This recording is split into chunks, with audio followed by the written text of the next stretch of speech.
અને આજના સૌથી મહત્વના સમાચારથી શરૂઆત કરીએ, જ્યાં મધ્યમ વર્ગ અને દેશવાસીઓને આજે સૌથી મોટા સમાચાર એ આજે સરકારે આપ્યા છે, બજેટમાં આપ્યા છે. અને એ સમાચાર છે ઇન્કમ ટેક્સને લઈને કે સૌથી મોટી રાહત આજે લોકોને આપવામાં આવી છે. નોકરિયાત વર્ગને કેન્દ્ર સરકારની મોટી રાહત. વધુ અપડેટ સાથે અમારા સાથે સહયોગી જોડાઈ ગયા છે, અજય યાદવ.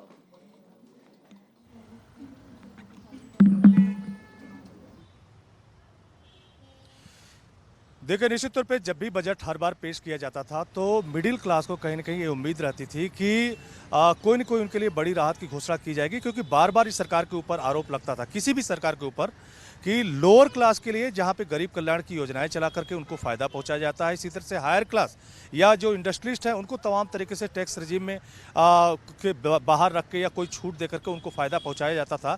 लेकिन मिडिल क्लास जो कि किसी भी देश की रीढ़ होता है उसको किसी तरह का कोई फायदा नहीं पहुंचता है. और इसी तरह से हर बार मोदी सरकार में भी जब भी बजट पेश किया जाता था तो मिडिल क्लास को कोई ठीक ठाक फायदा नहीं दिखाई देता था. लेकिन इस बार यानी कह सकते पहली बार इतना है कि इतना बड़ा जो है स्लैब जो है उनके लिए जो कि 12 लाख रुपए तक अगर आपकी आय है तो आपको टैक्स नहीं देना पड़ेगा. जो 75,000 का रुपया इसमें टैक्स बनता है उसमें भी तमाम तरह की योजनाएं हैं कि अगर उसका आप उपयोग करते हैं तो 12 लाख का जो आपका इनकम स्लैब होगा वो एक तरह से जो टैक्स के दायरे से बाहर होगा. तो इसी को लेकर के प्रधानमंत्री नरेंद्र मोदी ने पहले भी संकेत दिया था, यानी बजट पेश होने से पहले उन्होंने संकेत दिया था और बजट पेश होने के बाद भी उन्होंने कहा कि इससे कहीं ना कहीं बचत होगी और मिडिल क्लास को एक मोटी कमाई होगी, जिसका कहीं ना कहीं भारत के बाजार को भी फायदा होगा और परिवार को भी फायदा होगा. लेकिन विपक्षी पार्टियों की तरफ से निश्चित तौर पे अभी भी आरोप लगाया गया कि खुद राहुल गांधी की तरफ से कहा गया कि अगर गोली का घाव है तो वहां पर बैंडेड आप लगाते हैं तो वो एक तरह से भरपाई नहीं है, क्योंकि महंगाई काफ़ी बढ़ गई है और कहीं ना कहीं और ज़्यादा राहत देने की जरूरत है. लेकिन जो टैक्स स्लैब में एक बड़ा जंप दिखाई दे रहा है उसका निश्चित तौर पर मिडिल क्लास को फायदा होगा. अधिकतर सेक्टर से इस टैक्स स्लैब में जो एक बढ़ोतरी की गई है 12 लाख तक, तो उसका कहीं ना कहीं पॉजिटिव संकेत लोग देते हुए दिखाई दे रहे हैं, पॉजिटिविटी देखते हुए नजर आ रहे हैं. जी धन्यवाद जानकारी के लिए.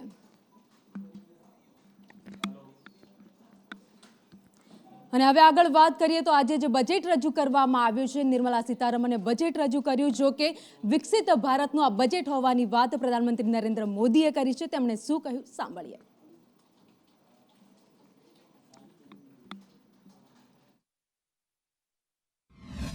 उन रिफॉर्म्स की मैं चर्चा करना चाहूंगा जो आने वाले समय में बहुत बड़ा परिवर्तन लाने वाले हैं.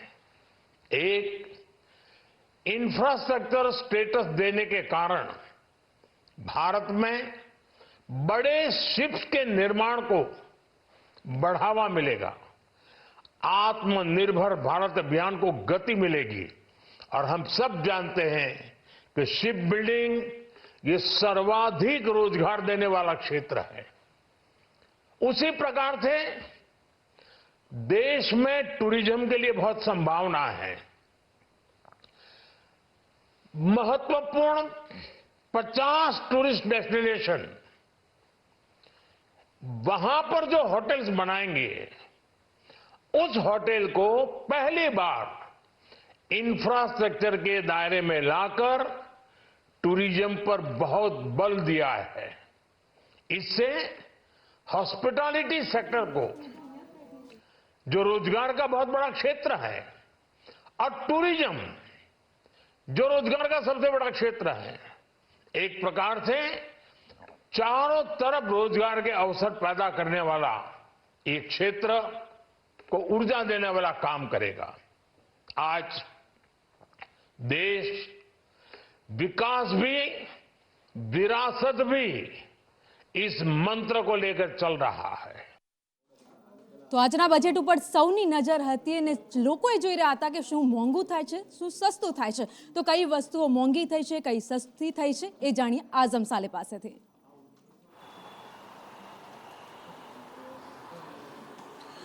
દેશનું સૌથી મહત્વ હોય તો તે બજેટ હોય છે અને નિર્મલા સીતારામનજીએ આજે વર્ષ 2025-26નું જે બજેટ રજૂ કર્યું છે એકંદરે એ સારું બજેટ છે એવું ગૃહિણીઓ અને વેપારીઓ પણ જણાવી રહ્યા છે, કારણ કે વધારે સસ્તી વસ્તુઓ દેખાઈ રહી છે, મોંઘી વસ્તુઓ ઓછી દેખાઈ રહી છે. સારી વાત એ છે કે આ બજેટના અંદર 12 લાખ સુધીની આવક પર કોઈ ટેક્સ નહીં તેની જાહેરાત કરવામાં આવી છે અને સાથે જ એમને બજેટમાં મોબાઈલ ફોન, ટીવી અને મોબાઈલ બેટરીના ભાવમાં ઘટાડો થશે તેવી જાહેરાત કરી છે. LCD LED ટીવી પણ સસ્તા થશે, ઇલેક્ટ્રિક કારના ભાવમાં પણ ઘટાડો થશે, જ્યારે કેટલીક કેન્સરની દવાઓ પણ કરમુક્તિ કરવામાં આવશે અને સાથે જ તેની કિંમતમાં ઘટાડો કરવામાં આવશે. સાથે 36 જેટલી એવી જીવલેણ દવાણ હતી તેને પણ બેન મૂકવામાં આવ્યો છે અને જે મોંઘીની આપણે વાત કરી રહ્યા છીએ તેના અંદર સાથે સાથે આપણે હવે મોંઘીની વાત કરીએ તો interactive display panel, premium smart display અને ફેબ્રિક એટલે કે નીટેડ ફેબ્રિક છે તે મોંઘું થશે. ફ્રોઝન પીસફોસ, કેન્સરની દવા, તબીબના સાધનો પણ સસ્તા થશે. એટલે એકંદરે આ જે બજેટ છે તે હાલ પૂરતું આપણને સારું દેખાઈ રહ્યું છે, કારણ કે વધારાની વસ્તુઓ ઓછી અને ઘટાડો વધારે દેખાઈ રહ્યો છે. જ્યારે કે ગત વર્ષના અંદર આપણે જોયું હતું કે ઘણી બધી વસ્તુઓના અંદર ભાવ વધારો આવ્યો હતો, જેવી કે મોબાઈલની એસેસરીઝ ને આ બધામાં અને સિગરેટ, પાન માવામાં પણ વધારો દેખાયો હતો. જી. અને હવે આગળ અન્ય સમાચારની વાત કરીએ તો છોટાઉદેપુરમાં નગરપાલિકાની ચૂંટણીને લઈને અરજી કરવામાં આવી હતી હાઈકોર્ટમાં. અનામતને લઈને અરજી કરવામાં આવી હતી, જો કે હાઈકોર્ટ ઇનકાર કરી દીધો છે હસ્તક્ષેપ કરવાનો. વધુ અપડેટ જાણીએ સંજય પાસેથી. નગરપાલિકાની સ્થાનિક સ્વરાજની ચૂંટણીઓ ચાલી રહી છે. છોટાઉદેપુર નગરપાલિકાની ચૂંટણી પણ યોજાઈ રહી છે અને તેને લઈને હાઈકોર્ટમાં અરજી કરવામાં આવી હતી કે ચૂંટણીની અંદર અનામત પ્રથાનું યોગ્ય રીતે ફાળવણી ન કરવા હોવાના કારણે થઈને ચૂંટણી રદ કરવામાં આવે તે પ્રકારની માંગ કરવામાં હતી, પરંતુ હાઈકોર્ટે આ અરજી પર સુનાવણી કરવાનો ઇનકાર કરી દીધો છે કે હાલમાં ચૂંટણી પ્રક્રિયા એ ચાલુ થઈ ગઈ છે અને ચાલુ ચૂંટણી પ્રક્રિયા હાઈકોર્ટ છે એ કોઈ પણ પ્રકારનો હસ્તક્ષેપ ન કરી શકે. 27% જે અનામત પ્રથા લાગુ કરવાની વાત હતી એના પ્રમાણમાં 8 બેઠકો ફાળવવાની હતી જે કે અનામત સમાજને તે ફાળવણી નથી થઈ, તેને લઈને અરજી કરવામાં આવી હતી હાઈકોર્ટની અંદર. પરંતુ હાઈકોર્ટે આ મામલે કહી દીધું કે જે પ્રમાણે પહેલાંથી જ્યારે નોટિફિકેશન જાહેર કરવામાં આવે છે તે સમયે તેની જાણ કરવાની હોય છે અથવા તો તમે ચૂંટણી પંચને મળવાનું હોય છે, પરંતુ હવે ચૂંટણી પ્રક્રિયા એક વખત શરૂ થઈ ગયા બાદ તેમાં હાઈકોર્ટ કે અન્ય કોઈ પણ સંસ્થા એ હસ્તક્ષેપ કરી શકતી નથી. એટલે આ અરજી હવે તેમને ફગાવી દીધી છે અને ચૂંટણી પ્રક્રિયા છે એ રાબેતા મુજબ ચાલશે. જી.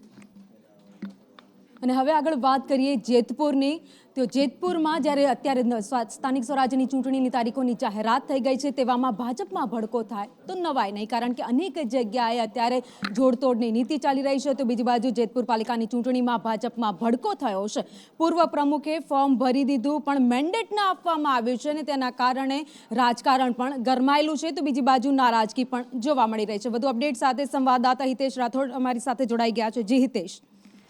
જણાવી દઉં કે જેતપુર નગરપાલિકાના પૂર્વ પ્રમુખ સુરેશભાઈ સકરેલિયા કે જેની આગેવાની હેઠળ જ જેતપુર નગરપાલિકાના 11 વોર્ડના જે 44 સભ્યો હોય તેની ઉમેદવારી છે તે ગોઠવવામાં આવેલી હતી અને આજે ઉમેદવારી ફોર્મ ભરવાનો જે અંતિમ દિવસ હતો, આજે અંતિમ દિવસ, ત્યારે ભારતીય જનતા પાર્ટીએ 42 ઉમેદવારો છે તેને મેન્ડેટ આપેલા અને પત્ર માત્ર 2 સુરેશભાઈ અને એક અન્ય વોર્ડમાં કલ્પેશભાઈ રાણ તેમને મેન્ડેટ ના આપ્યા, તે બંને ફોર્મ ભરેલા. તો અત્યારે સુરેશભાઈ જે સક્રિય છે તે વર્ષોથી શાસનની ધુરા સંભાળતા હતા, તેમના મત વિસ્તાર છે બાવળાપરા, ત્યાં તેમની કાર્યાલય અત્યારે બાકીના જે 42 ઉમેદવારો છે તે એકઠા થયા છે અને આગામી રણનીતિ એવી નક્કી કરે છે કે જે બાકીના 42 છે તે પણ ફોર્મ પરત ખેંચશે. એટલે જેતપુરની નગરપાલિકાની ચૂંટણીમાં અને ભાજપમાં ખૂબ મોટો ભડકો થયો છે. જી, આભાર માહિતી માટે. અને હવે આગળ વાત કરીએ પાટણના રાધનપુરની, જ્યાં ચૂંટણી પહેલા જ કોંગ્રેસમાં મોટું ભંગાણ જોવા મળ્યું છે. ભાજપે ત્યાં ગાબડું પાડ્યું છે. નગરપાલિકાની ચૂંટણી પહેલા કોંગ્રેસને મોટો ફટકો પડ્યો છે. તો નગરપાલિકામાં વોર્ડ નંબર 1માં ભાજપે આ ગાબડું પાડ્યું છે. પૂર્વ નગરસેવક ગણેશ ઠાકોર સહિતના ભાજપમાં જોડાઈ ગયા છે. ધારાસભ્ય લવિંગજી ઠાકોરની હાજરીમાં ભાજપમાં તેઓ જોડાયા હતા. તો તમામ વોર્ડમાં ભાજપને જીતાડીશું તેવું પણ નિવેદન આપ્યું. કોંગ્રેસ છોડી અને ભાજપમાં જોડાણા રાધનપુરની અંદર વિકાસના કામો જે અટકેલા પડ્યા હતા એના માટે કરી અને ભારતીય જનતા પાર્ટી અમે પસંદ કરી છે.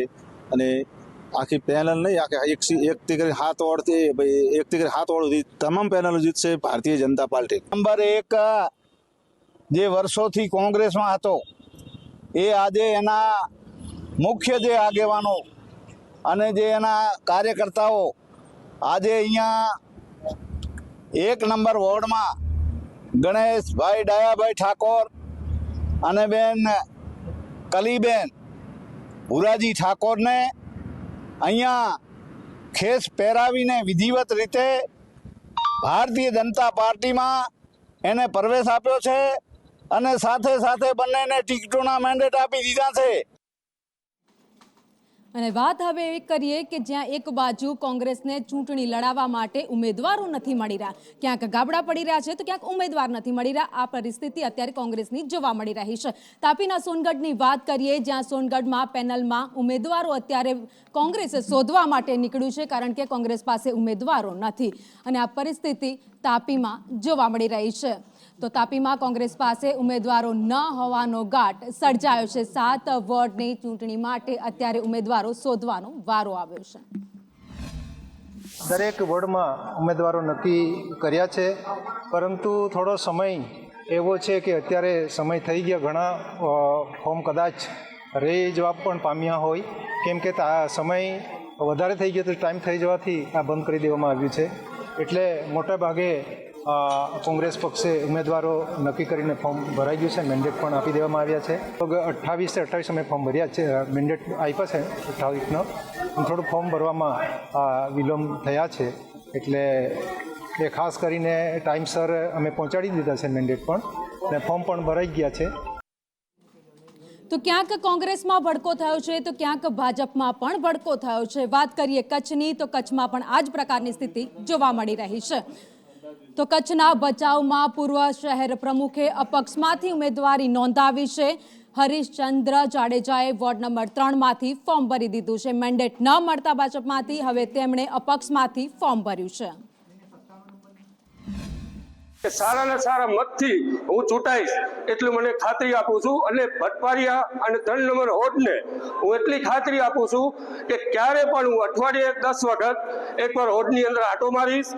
કાંઈ પણ નાના મોટા કામ હશે, મામદાર ઓફિસ હોય, તાલુકા પંચાયત, પોલીસ સ્ટેશન, હું એના માટે કાયમી અકબંધ રહીશ.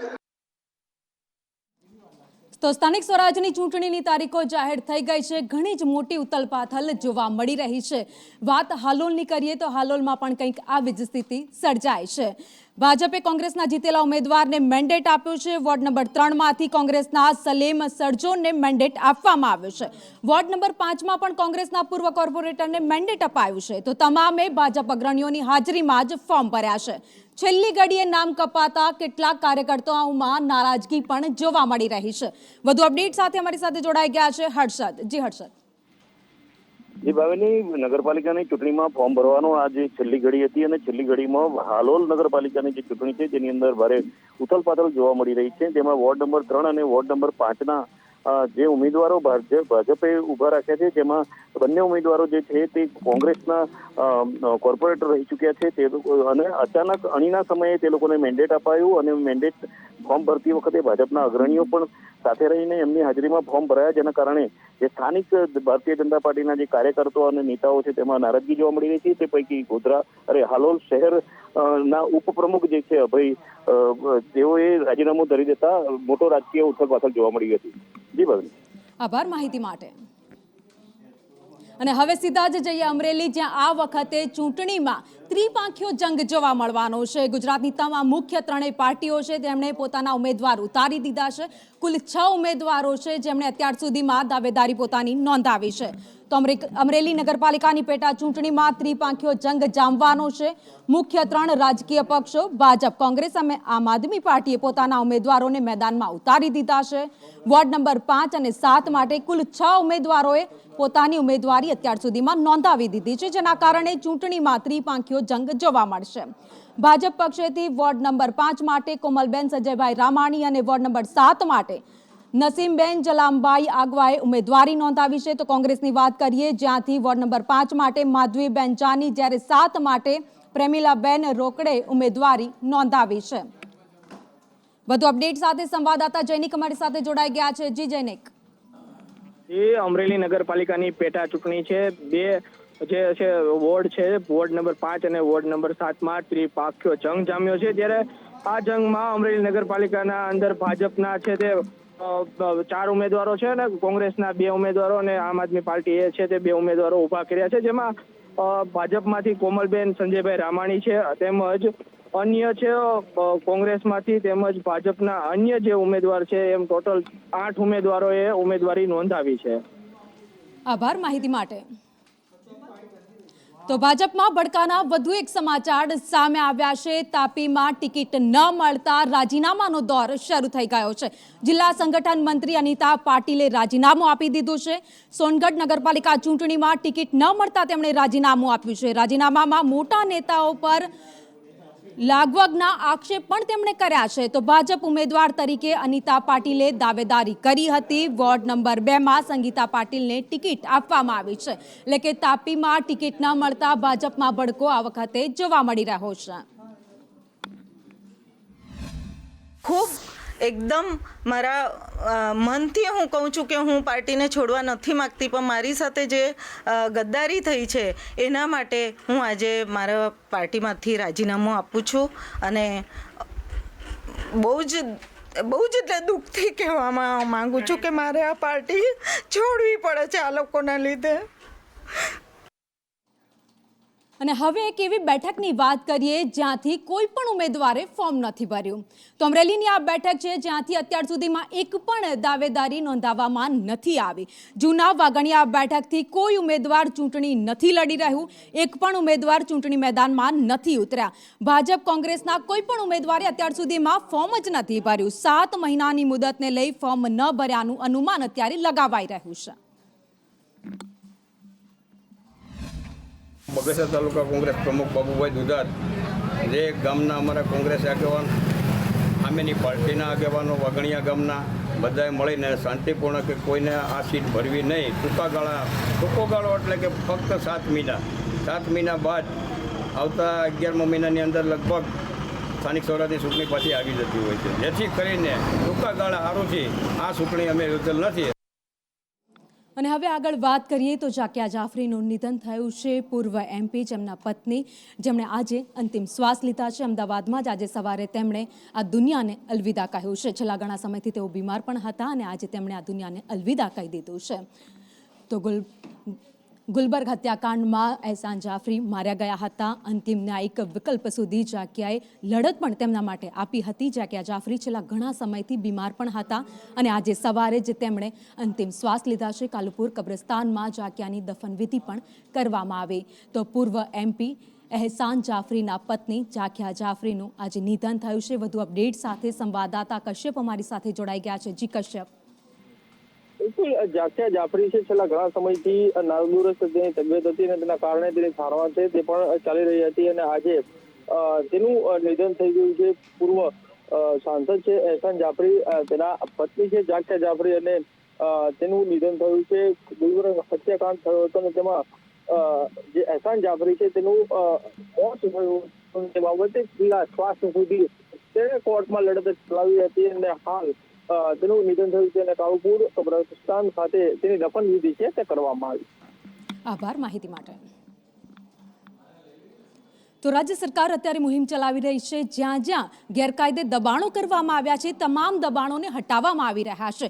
એમાં સોમનાથ હોય, દ્વારકા હોય કે પછી અંબાજી. વાત અંબાજીની કરીએ તો અંબાજીમાં ગેરકાયદે દબાણો હટાવવાની ઝુંબેશ ચાલી રહી છે. છેલ્લા 3 દિવસથી આ કામગીરી ચાલી રહી છે, જેમાં 79 પરિવારો છે જેના મકાન તોડી નાખવામાં આવ્યા છે. જો કે ત્યાં અત્યારે સંવાદદાતા પહોંચ્યા હતા ત્યારે મહિલાઓ હતી એ રડતી નજર આવી હતી. એમનું કહેવું હતું કે અમને કોઈ જ વૈકલ્પિક વ્યવસ્થા આપવામાં નથી આવી. અમારા ઘર તોડી નાખવામાં આવે છે. અમે રસ્તા ઉપર રહેવા માટે મજબૂર છીએ. જ્યાં આશ્રય સ્થાન આપવામાં આવ્યા છે ત્યાં અમે લોકો અત્યારે રાત વિતાવવા માટે મજબૂર બન્યા છીએ. વધુ અપડેટ સાથે સંવાદદાતા લક્ષ્મણ અમારી સાથે જોડાઈ ગયા છે. જી લક્ષ્મણ.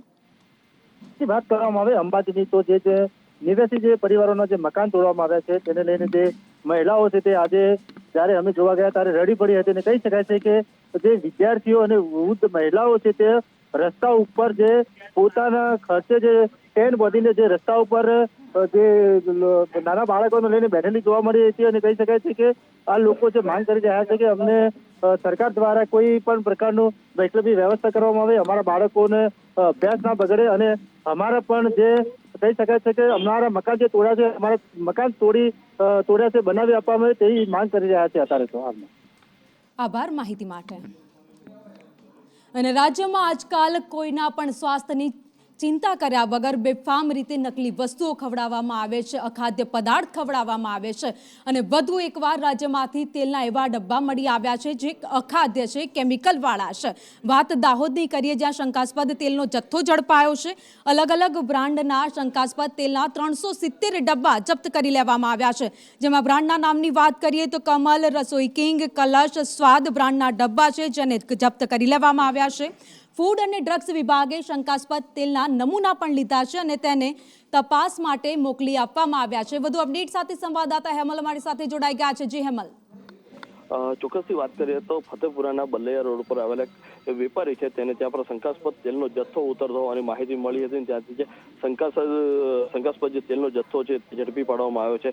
બાલાસિનોરથી આઈસર ગાડીમાં આવેલ અલગ અલગ બ્રાન્ડના જે તેલનો જથ્થો છે તે ત્યાંથી પકડાયો છે. સામે જ આગેવાન દ્વારા તેની જાણ કરવામાં આવતા તેલના શંકાસ્પદ જેટલા 370 જેટલા ડબ્બા જે છે ઝડપી પાડવામાં ફૂડ એન્ડ ડ્રગ્સ વિભાગ દ્વારા તેની તપાસ પણ હાથ ધરવામાં આવી છે. ફતેપુરા મામલતદારને તેની જાણ કરતા તેઓ પણ ત્યાં દોડી આવ્યા હતા અને ફૂડ એન્ડ ડ્રગ્સ વિભાગને બોલાવી તેના તેલના નમૂના લઈ લેવામાં આવ્યા હતા. અલગ અલગ બ્રાન્ડના જેવો વાત કરવામાં આવ્યો તો કમલ, રસોઈ કિંગ, કલશ અને સ્વાદ જેવી બ્રાન્ડના તેલના અલગ અલગ ડબ્બા ગાડીમાંથી ઉતરતા સમયે ઝડપી પાડવામાં આવે છે. મામલતદારો તેલનો જથ્થો જપ્ત કરી નમૂના પરીક્ષણ માટે મોકલી આપવામાં આવે છે અને આરોપી જે હતો તેની ધરપકડ કરવામાં આવી છે. જી આભાર માહિતી માટે. અને આગળ વાત કરીએ તો દિલ્હીની યમુના નદી કેટલી પ્રદૂષિત છે એ આપણે બધા જાણીએ છીએ, પરંતુ આવી જ સ્થિતિ એક ગુજરાતની એક નદીની પણ થઈ છે.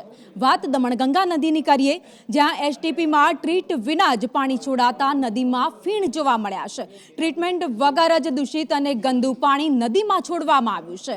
તો દાનહની દમણગંગા નદીમાં ફીણની ચાદર અત્યારે પથરાયેલી આ દ્રશ્યોમાં જોવા મળી રહી છે. મોટી સંખ્યામાં કાર્યકર્તાઓ આપના ત્યાં પહોંચ્યા હતા. વધુ અપડેટ સાથે સંવાદદાતા જાવેદ ખાન અમારી સાથે જોડાઈ ગયા છે. તો જાવેદ, દમણગંગા નદી અત્યારે ખૂબ જ પ્રદૂષિત દ્રશ્યોમાં દેખાઈ રહી છે. જે દાદરાનગર હવેલીની દમણગંગા નદી જે છે એ દિલ્હીની યમુના નદી જેવી પ્રદૂષિત થઈ ગઈ છે, જ્યાં એસટીપીમાં ટ્રીટ વિના પાણી છોડાતા નદીમાં ફીણના થર જામ્યા છે. સ્થાનિકો દ્વારા જે છે વારંવાર એની ફરિયાદ કરવા છતાં પણ જે છે આ પ્રકારનું દૂષિત પાણી જે છે દમણગંગા નદીમાં ઠાલવવામાં આવે છે. પરંતુ સ્થાનિકોનું એ પણ કહેવું છે કે તેઓ પ્રશાસન કે અધિકારીઓ સામે બોલી નથી શકતા, કારણ કે તેઓને દબાવવામાં આવે છે, જેના કારણે જે છે દાદરા નગર હવેલીની અંદર જેનો પણ કોઈ અવાજ ઉચકાય છે એ દબાઈ દેવામાં આવે છે તેવા આક્ષેપો પણ તેઓ દ્વારા કરવામાં આવે છે. ત્યારે વારંવારની રજૂઆત છતાં સેલવાસમાંથી પસાર થતી દમણગંગા નદીમાં આ પ્રકારના દ્રશ્યો જોવા મળે છે. ત્યારે એક તરફ સ્માર્ટ સિટીની વાત તો બીજી તરફ નદી સાફ નથી કરી શકતા. આભાર માહિતી માટે. અને હવે વાત સુરતીઓની કરીએ, જે ફરી એકવાર વિશ્વ લેવલે ચમક્યા છે ઓસ્કાર ફિલ્મ એવોર્ડ, જેમાં અનુજા ફિલ્મ જે નોમિનેટ થઈ હતી, જેનું એડિટિંગ એ સુરતના વ્યક્તિ છે જેમણે કર્યું હતું. તેમની વાત કરીએ, શોર્ટ ફિલ્મ કેટેગરીમાં નોમિનેટ થઈ છે અનુજા ફિલ્મ. અનુજાનું એડિટિંગ સુરતી કુશાન તિમિર નાયકે કર્યું છે. ફિલ્મ દિલ્હીની સ્લમમાં રહેતી બે બહેનોની સંઘર્ષની આ કથા હતી, જેને ઓસ્કાર એવોર્ડની શ્રેણીમાં આ સ્થાન મળ્યું છે. એટલે અમે લોકો ખૂબ જ એક્સાઇટેડ છે, કારણ કે વિચારેલું નહીં હતું કે આવું થશે.